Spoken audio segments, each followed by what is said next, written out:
केंद्रीय ऊर्जा, आवास और शहरी विकास मंत्री, भारत सरकार एवं करनाल लोकसभा के सांसद मनोहर लाल खट्टर ने कहा कि सरकार की तरफ से फरीदाबाद और गुरुग्राम में कचरे से कोयला बनाने का प्रोजेक्ट लगाया जाएगा। ये प्रोजेक्ट एनटीपीसी की तरफ से लगाया जाएगा। इसके लिए जल्द ही प्रदेश सरकार के साथ एमओयू किया जाएगा।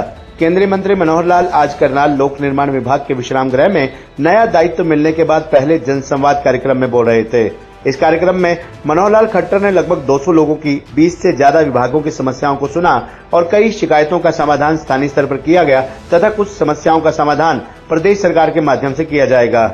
उन्होंने लगभग 2 घंटे लोगों के बीच बिताए और सभी की एक एक समस्या को गंभीरता के साथ सुना और उनका समाधान करने के लिए उपायुक्त उत्तम सिंह तथा पुलिस अधीक्षक मोहित हांडा को आवश्यक दिशा निर्देश भी दिए। सभी अधिकारियों को आदेश भी दिए गए कि लोगों की समस्याओं को गंभीरता और प्राथमिकता के आधार पर सुनने के बाद मौके पर समाधान किया जाए। इस मामले में लापरवाही नहीं बरती जानी चाहिए। अगर किसी स्तर पर कमी पाई गई तो संबंधित अधिकारी को किसी भी सूरत में बख्शा नहीं जाएगा। उन्होंने पत्रकारों से बातचीत करते हुए कहा कि प्रधानमंत्री नरेंद्र मोदी ने महत्वपूर्ण विभागों का जो दायित्व सौंपा है, इस दायित्व को मेहनत और ईमानदारी के साथ निभाएंगे। इस नए दायित्व के बाद पहली बार लोगों की समस्याओं का समाधान करने के लिए जनसंवाद कार्यक्रम में वे पहुंचे हैं। अब करनाल लोकसभा क्षेत्र की सभी 9 विधानसभाओं में जनसंवाद कार्यक्रमों का आयोजन करके लोगों की समस्याओं का मौके पर समाधान किया जाएगा। उन्होंने कहा कि देश भर में स्वच्छता पर विशेष फोकस रखा जाएगा और शहरी क्षेत्र में कचरा प्रबंधन को लेकर योजनाओं को अमली जामा पहनाया जाएगा।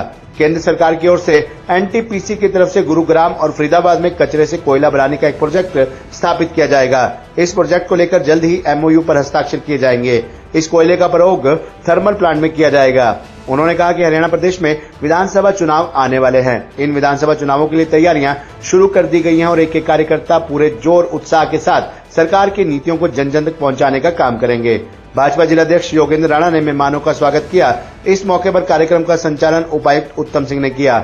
इस मौके पर घरौंडा के विधायक हरविंदर कल्याण, इंद्री विधायक रामकुमार कश्यप, पूर्व विधायक बख्शीश सिंह विर्क, पूर्व विधायक भगवान दास कबीरपंथी, निवर्तमान मेयर रेणुबाला गुप्ता, मुख्यमंत्री को एसडी संजय बटला, एसडीएम अनुभव मेहता, नगराधीश शुभम, दर्शन सिंह सहगल, मीना चौहान, युद्धवीर सैनी, भूपेंद्र नौतना, राजेश अग्गी, सुखिंदर सिंह आदि भी मौजूद रहे।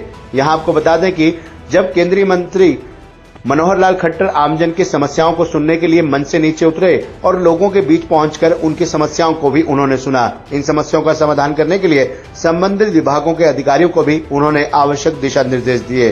केंद्रीय मंत्री द्वारा मंच से उतरकर लोगों के बीच में आकर उनकी समस्याओं को सुनने से लोगों के बीच में भी काफी उत्साह नजर आया। इस दौरान लोगों ने खुलकर अपने की मन की बात को उनके साथ साझा किया।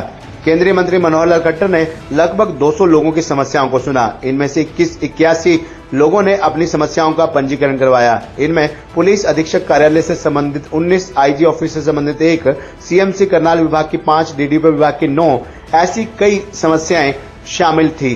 पीएमओ, गृह और रक्षा मंत्रालय से संबंधित कार्य करवाने की फरियाद भी जनसंवाद कार्यक्रम में रखी गई। इन विभागों से संबंधित एक-एक पत्र केंद्रीय मंत्री को जनसंवाद कार्यक्रम में सौंपा गया। सभा में 9 की 9 विधानसभा में जाऊंगा और हर एक विधानसभा में कार्यकर्ताओं की बैठक और ऐसे जनता की जो जिस प्रकार की ग्रीवेंसेस होती हैं वो सब सुनते हैं।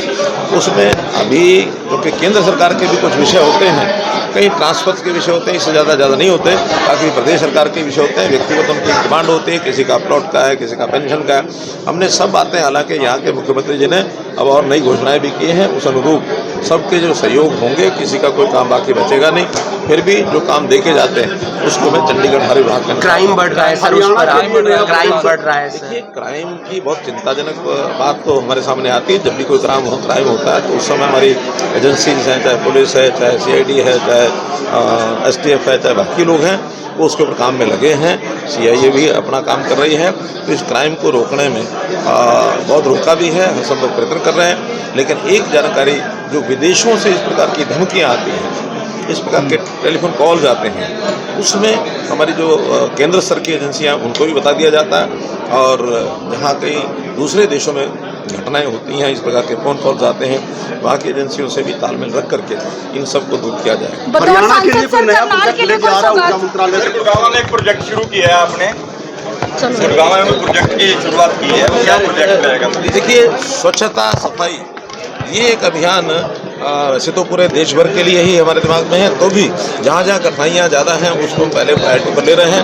हरियाणा में चूँकि सारी स्थितियाँ मुझे जानकारी हैं, गुड़गांव के अंदर जो बंदवाड़ी का प्रोजेक्ट है वो पिछली कंपनी का जो करार था उसको रद्द कर दिया गया है।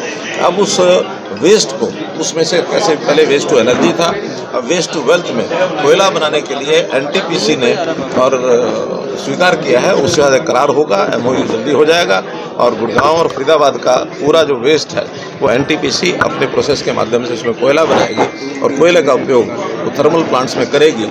ऐसा जो है विषय। करनाल में पानी में ही बारिश में सड़क बन रही थी, उसके बाद उनको क्लीन चिट दे दी। बारिश में ही सड़क बनती रही, हमने खुद किया मौके पे जाके, उसके बाद ठेकेदारों को क्लीन। मुझे जानकारी नहीं है, पता करें।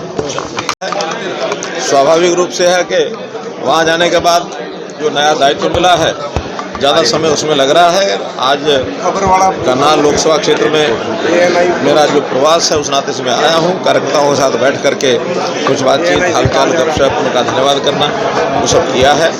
विशेष तौर पर विधानसभा का यह चुनाव आ रहा है, उसकी तैयारी के लिए भी सब बातें हो रही हैं। तो उस तैयारी के नाते से कार्यकर्ता जो हैं बड़े उत्साही हैं और अगले चुनाव में निश्चित रूप से कांग्रेस का झूठ नहीं चलेगा, कांग्रेस की अफवाहें नहीं चलेगी।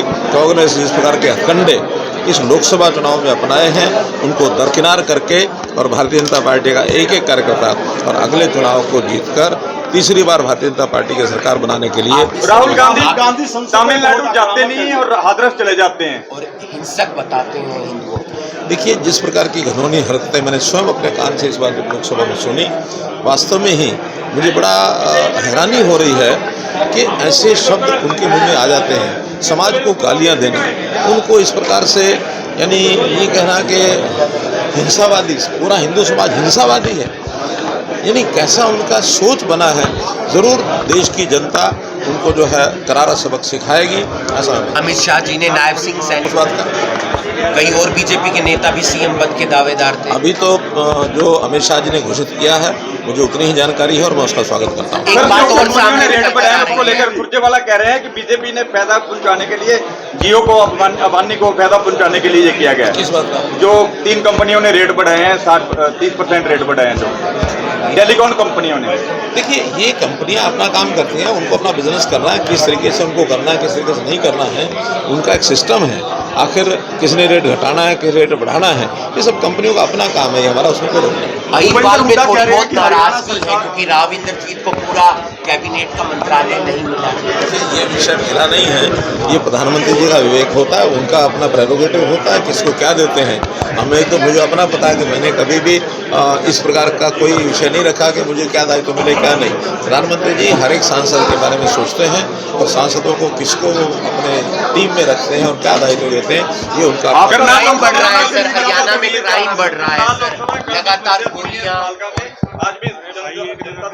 तो मिक्सअप सी ये सारी बातें होती हैं, हर एक की अपनी अपनी, किसी का खेत के नाले की है, किसी की गली की है, किसी का कब्जे का है, किसी का पुलिस केस का है। तो बहुत से प्रकार अलग अलग आते हैं। सब अधिकारियों को बुलाया है और सबको जो संबंधित विभाग हैं उनकी जो यहाँ लोकल लेवल पर करने की हैं वो उनको दे दी हैं। कुछ ऐसी हैं जो प्रदेश सरकार में कुछ पॉलिसी मैटर्स हैं या कुछ खास करके जैसे परिवार पहचान पत्र का विषय है, किसी के इनकम का है, राशन का है, तो ये सारे विषय वहाँ से कराएंगे। और जो केंद्र सरकार से जुड़े विषय हैं बहुत कम होते हैं, फिर भी कोई ट्रांसफ़र का है या कोई पावर डिपार्टमेंट का भी अपना कोई इश्यूज़ होते हैं, मेनली ट्रांसफ़र वगैरह होते हैं और ज़्यादा कुछ नहीं होते, तो उनका हम ले जा करके वहाँ से कराएंगे। और लगभग मुझे लगता है कि आज 200 से ऊपर ऐसे लोग यहाँ थे जिनके सबके कागज ले लिए हैं और संबंधित विभागों को। एक सर करनाल का फ्लाईओवर का मामला आ रहा है, काफ़ी लंबित पड़ा है सर, करण के आपने भी हाँ, कुछ लोगों ने मेरे तक बात पहुँचाई है, तो हमने उनको कहा कि अभी इसको नहीं बढ़ाना है और आगे उन्हीं दुकानदारों से बातचीत करके परामर्श करके अगर आवश्यकता होगी तो बनाएं। सर जन संवाद में पहले एक मामला सामने आया था, वार्ड नंबर 1 में स्कूल जर्जर हालत में चल रहा है। एक एक विषय की जानकारी होती भी नहीं और एक एक विषय पूछना भी नहीं चाहिए। सर आप जैसे कैबिनेट मिनिस्टर तो रैपिड ट्रेन का जो इशू था सर, अब वो कितना एक्सपेंड करेंगे सर? अभी पानीपत तक को पहले मंजूर हुआ है, उसका करनाल, जब मैं यहाँ स्वयं मुख्यमंत्री था तो करनाल तक का हमने लगाया हुआ है। अब उसकी फिजिबिलिटी दोबारा कराएंगे क्योंकि जो लोड होता है पैसेंजर्स का उसका आंकलन निश्चित रूप से होता ही है। क्योंकि अब हमें भी समझ में आया कि अगर लोड आंकलन नहीं होगा, कल को मानो कोई चलती है ट्रेन और वो फिजिबल इस नाते से नहीं है कि उसकी ब्रेक इवन पर भी नहीं आती है, तो नुकसान करना ठीक नहीं है। हाँ, लेकिन जैसे आबादी बढ़ रही है मुझे लगता है कि निश्चित रूप से या तो हो गया होगा, नहीं तो साल 6 महीने में फिर से एक बार उसका आंकलन करा के और करनाल तक लाने का उसका इसका होगा। करनाल NCR में है रहेगा सर? अभी तो एनसीआर में है, उसके लिए एक रिप्रेजेंटेशन दिया हुआ है हरियाणा सरकार ने भी कि कुछ एरिया उसमें छोड़ा जाए, लेकिन अभी उसका कोई निर्णय नहीं हुआ है। जब निर्णय होगा बताएंगे। सर एक क्वेश्चन, एविएशन क्लब का अपग्रेड इसमें क्या है सर? एविएशन क्लब का नाम, उस एविएशन क्लब तो पहले से यहाँ है बना हुआ, उसका उसका अपग्रेड करने का था, आपका ड्रीम प्रोजेक्ट भी था सर ये, इसको डोमेस्टिक अभी सिविल एविएशन डिपार्टमेंट को पता होगा, उससे पता कराएंगे।